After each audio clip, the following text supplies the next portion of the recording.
Wang lebih RM186,000 milik pesara kerajaan lesap selepas dia terpedaya sindiket penipuan dalam talian. Akibat terjerat kata-kata manis, seorang ahli perniagaan kerugian lebih RM117,000.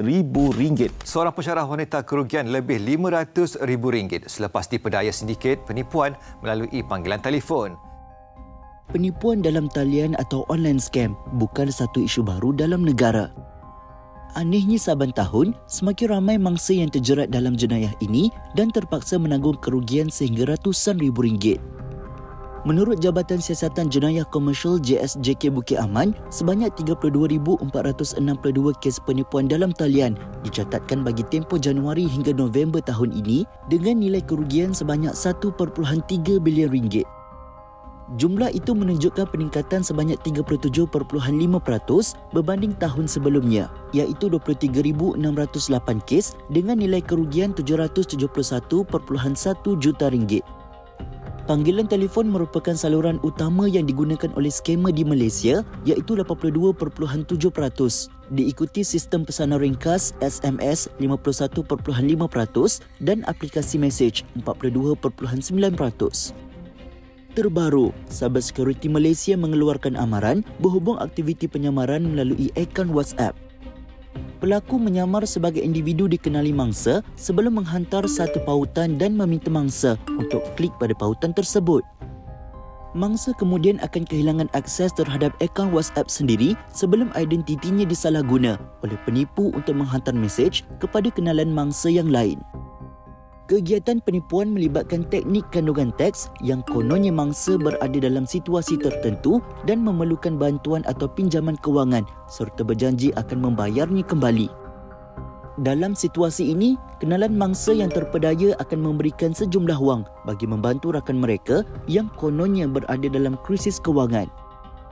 Tampak mudah, namun modus operandi ini berjaya memperdaya orang ramai sehingga gelap mata dan mengalami kerugian. Bagi mewujudkan komuniti bebas penipuan dalam talian dan panggilan, Polis Diraja Malaysia PDRM dengan kerjasama Whoscall, sebuah aplikasi anti penipuan, menganjurkan Carnival Scam Free di Bukit Jalil Kuala Lumpur pada hujung minggu lalu.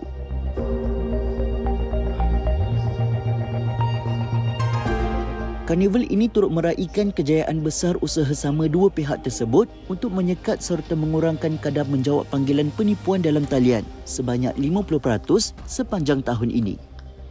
Pengunjung juga berpeluang untuk melawat reruai atau booth yang disediakan bagi mendapatkan informasi lanjut mengenai jenayah serta semua aktiviti penipuan.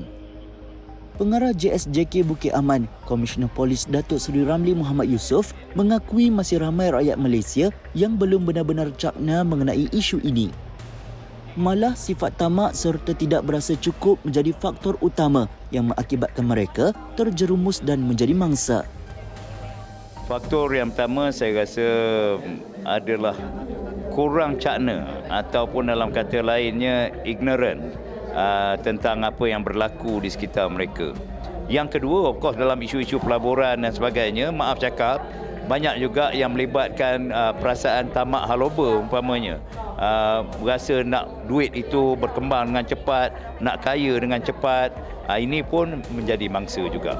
Naluri mestilah bersikap skeptikal ataupun cuak ataupun curiga terhadap maklumat itu. Dia kena ada juga, kadang-kadang kita kena berbalik kepada kaedah tradisi kita lah dulu. Kita kena verify daripada segi call itu sendiri. Banyak sebab benda ini hanya boleh diatasi begitu saja. Kalaupun kita cuak juga nombor itu digunakan atau telah pun di hijack katakan, call next of kin kalau dalam konteks saudara mara lah. Dan perkara ini mungkin akan terus menular di masa-masa akan datang sebab dengan kecanggihan AI dan sebagainya. So itu pun kita kena aware, sentiasa alert lah. Itulah kita kata be smart, stay alert. Tidak dinafikan, teknologi yang kian maju turut menjadi asbab kepada berleluasanya jenayah Kuala Putih ini. Enggan terus menuding jari kepada orang lain, masyarakat perlu sentiasa berwaspada dan mengambil langkah sewajarnya bagi mencegah diri daripada aktiviti penipuan dalam talian.